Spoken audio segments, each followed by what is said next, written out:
जय तंत्र मंत्र केंद्र में मैं आप सबका हार्दिक स्वागत एवं अभिनंदन करता हूँ।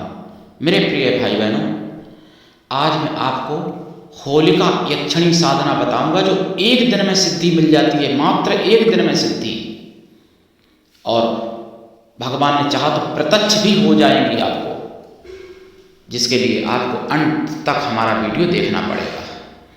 यदि आपने हमारा चैनल अभी तक सब्सक्राइब नहीं किया है तो तुरंत लाल वाली बटन दबाओ और घंटी बजा दो। कोई शुल्क एवं चार्ज नहीं कटेगा। आप हमारे वीडियो को फेसबुक पर, व्हाट्सएप पर, ट्विटर अकाउंट के माध्यम से और इंस्टाग्राम पर अधिक से अधिक शेयर करें।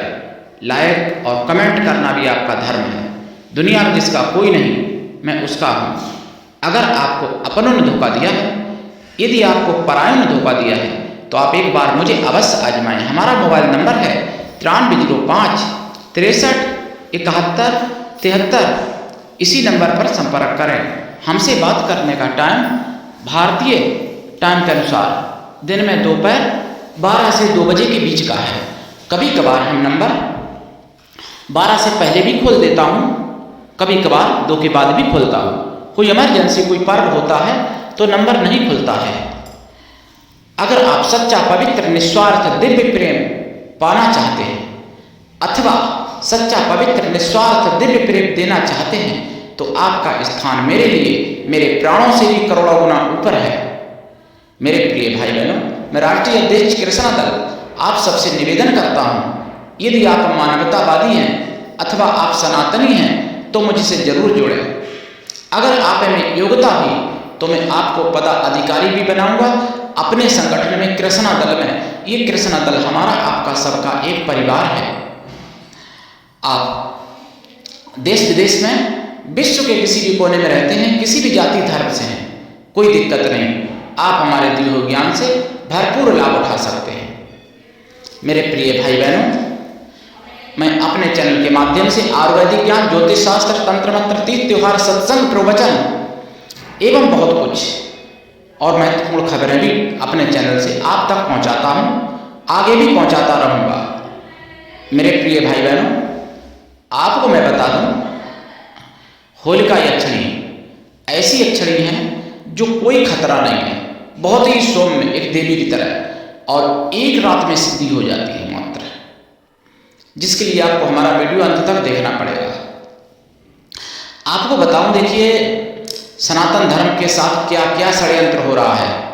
कम से कम 10-15 लाख लोग बताते हैं कि रोहिंग्या भारत में घुसपैठिया रह रहे हैं, और बांग्लादेशी अलग, पाकिस्तान से भी रह रहे कुछ लोग, अफगानिस्तान के भी रह रहे, और भारत में कुछ मूल निवासी भारत के होते हुए भी उनके वो दिमाग से पाकिस्तानी हो गए, वो तो खैर हैं ही, रह रहे।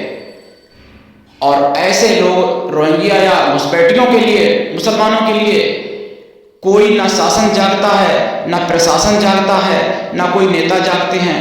और अगर उनको देश से बाहर करने की बात कहो तो उनके पक्षकार और खड़े हो जाते हैं। देखिए विडंबना। इसलिए मैं कहता हूं कि देश आज भी गुलाम है, स्वतंत्र नहीं है मेरा देश। और पाकिस्तान से बेचारे हिंदू आए हुए केवल 2000 लोग हैं, ज्यादा नहीं है, 2000, 1500 से 2000 के बीच में, लगभग 2000 मान लो दिल्ली में। और ऐसी नरक जगह जहां पर यानी कचरा भी लोग नहीं डालना पसंद करेंगे, ऐसी जगह बेचारे रह रहे।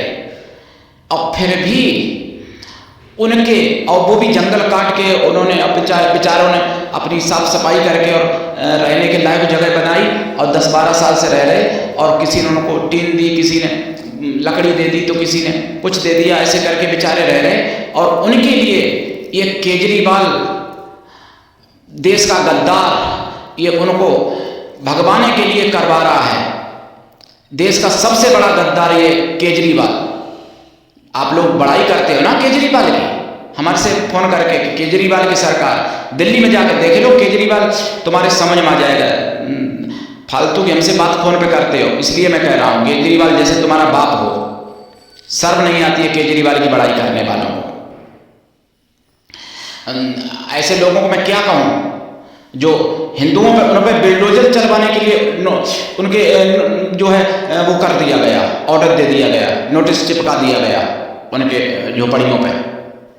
और रोहिंग्या को अपने दामाद बना के ये पालता है, केजरीवाल भी पालता है और ताड़का भी पालती है बंगाल की। और ये मारीच है केजरीवाल, ये भी पालता है, मारीच मामा मायावी। और इस मायावी मारीच के चक्कर में आप लोग फंस जाते हो। इसलिए मैं कह रहा हूं, जो राम को ला सकता है, जो भगवान शिव को ला सकता है, जो देश हित की, राष्ट्र हित की बात करेगा, मैं उसी को मानता हूं और उसी को मेरा वोट और सपोर्ट है। लेकिन लोगों के दिमाग में आज भी कचरा भरा हुआ है। कोई तो शहजादे को वोट देने को कहते हैं, शहजादे के पक्ष में रहते हैं, कोई पप्पू शहजादे भाई 55 साल का युवा, और कोई तालुका के पक्ष में रहता है, कोई मारीच के पक्ष में रहता है, और ना जाने क्या क्या मैं बताऊं आपको। कोई ऐसे लोगों को चाहता है जो सनातन को ही खत्म करने की बात करते हैं। तो बेचारी माताएं बहनें वहां पर रो रही दिल्ली में, मजनू पार्क में, मजनू का टीला में। और आपको बता दें, शासन प्रशासन भी नहीं जाग रहा। सुप्रीम कोर्ट के जो जज साहब हैं उनके भी कान में तेल पड़ा हुआ है और वो सो रहे आराम से, इसलिए उनका दिल नहीं पगला, दिल नहीं पसीदा हिंदुओं के लिए। कोई रोक नहीं, उन्होंने ऐसी कोई अभी तक सूचना नहीं मुझे प्राप्त हुई। और अगर कोई और किसी मजल या निर्णय को होता तो उनकी तुरंत नींद खुल जाती और एकदम ताजगी आके वो तुरंत संज्ञान ले लेते और रोक देते उस चीज को। जय हो सुप्रीम कोर्ट के जज महाराज की। मेरे प्रिय भाई बहनों, ये सभी चीजें समझनी पड़ेंगी। अब आपको बता दूं होलिका यक्षिणी की साधना। होलिका यक्षिणी की साधना देखिए ऐसी है, वैसे तो बट के पास की जाती है, बरगद के पास में, लेकिन बरगद के पास अगर करोगे ज़्यादा अच्छा, नहीं तो फिर बरगद की डाली लाके एक दिन पहले ही और घर में अपने लगा लें, मिट्टी में कहीं गाड़ लें, जैसे बरगद का पेड़ खड़ा होता है उस तरीके से। और दूसरे दिन होलिका दहन की रात्रि में जाप करेंगे तो देसी मतलब देसी घी का क्या, तेल का, सरसों तेल का दीपक जलेगा इसमें, और दिशा उत्तर या पूरब रहेगी। आसन लाल रहेगा आपका और आपके वस्त्र भी लाल रहेंगे। और कम से कम 51 माला, वैसे 111 माला कर लें तो बहुत अच्छी बात है, पूरी रात में हो जाएगी। भोग में खोया की मिठाई का प्रसाद रखें, पंचमेवा का प्रसाद रखें, फूलों की माला रखें। जब प्रकट हो तो फूलों की माला उनको पहना दें और फूल उनको भेंट में भी दें थोड़े से, और सेंट उनको भेंट में दें, और सेंट चढ़ाया भी जाएगा पूजा में। धूप दीपक वही सरसों तेल का। और एक दिन की साधना है तो इसमें क्या कहूँ, ब्रह्मचर्य व्रत एक दिन का तो रख ही सकता है कोई भी, तो ब्रह्मचर्य व्रत तो रहेगा ही। वैसे भी पूर्णिमा पर रखना चाहिए ब्रह्मचर्य व्रत, और एक टाइम भोजन करना चाहिए। तो भाई वो भी एक दिन की साधना, एक टाइम भोजन कर लेना है, या नहीं भी करोगे तब भी चल जाएगा, फलाहारी करोगे तब भी चल जाएगा, उस दिन दूसरे दिन खा लेना। और भूमि सहन कोई लंबी दिनों की तो साधना है नहीं भाई, एक ही दिन की तो बात है, वो भी हो सकता है तो कर लीजिए साधना। एक दिन की साधना है होलिका यक्षिणी। अब कुछ लोग कहेंगे होलिका तो राक्षस थी, हिरण्यकशिपु की बहन थी, तो वो दूसरी बात है, वो राक्षस होलिका थी, लेकिन होलिका यक्षिणी भी हैं जिनकी मैं साधना आज बता रहा हूँ ये। और इनका मंत्र इतना छोटा है कि आप 1 घंटे में 30 माला कम से कम कर सकते हो आप, बल्कि 40 माला भी कर सकते हो 1 घंटे में। नहीं, 30 माला तो हो ही जाएंगी 1 घंटे में आपकी। तो 111 माला में मान लो 3 घंटा, 3.5 घंटा हो गया टाइम, 4 घंटा मान लो, इससे ज़्यादा तो नहीं लगेगा। तो इतना तो कर ही सकता है आदमी, एक दिन की साधना है। और इनको केवल प्रेम का रूप में सिद्ध किया जाता है, और ये आप साधना कर सकते हो। होली आने वाली है, लेकिन दीक्षा के बिना कोई साधना सफल नहीं होती है। जो दीक्षा लेंगे उनको मैं पूरा और भी विधान बताऊंगा इसमें, और आप साधना कर सकते हो। दीक्षा लेके सफलता मिलेगी, कोई डर भय की बात नहीं है, बहुत सौम्य है और बहुत सुंदर रूप में प्रकट होती हैं। अनुभव जो होते हैं वो भी कोई डरावने नहीं होते, बस किसी की हंसी, किसी के वस्त्रों की जैसे सरसराहट, या आपको जैसे किसी ने स्पर्श किया या खुशबू आ गई तेज, या कोई महिला के चलने की आवाज़ आई, पैर की आवाज़ आई कमरे में, इस तरीके से अनुभव होते हैं। कोई ऐसे अनुभव नहीं होते हैं डरावने भयंकर। अब इन अनुभवों में कोई खतरा भी नहीं है। बाद में जब प्रकट होती हैं तो आप जब उनको वो सेंट और फूल जब भेंट करोगे तो वो खुद ही वचन दे देती हैं बिना मांगे, और जीवन भर आपका साथ देती हैं और हर प्रकार से साथ देती हैं। बस इनके लिए पवित्र भाव रखना। आप शारीरिक रिलेशन की इच्छा मत करना, प्रेम का रूप में सिद्ध करो वो ठीक है, लेकिन शारीरिक रिलेशन के लालच में ना करो।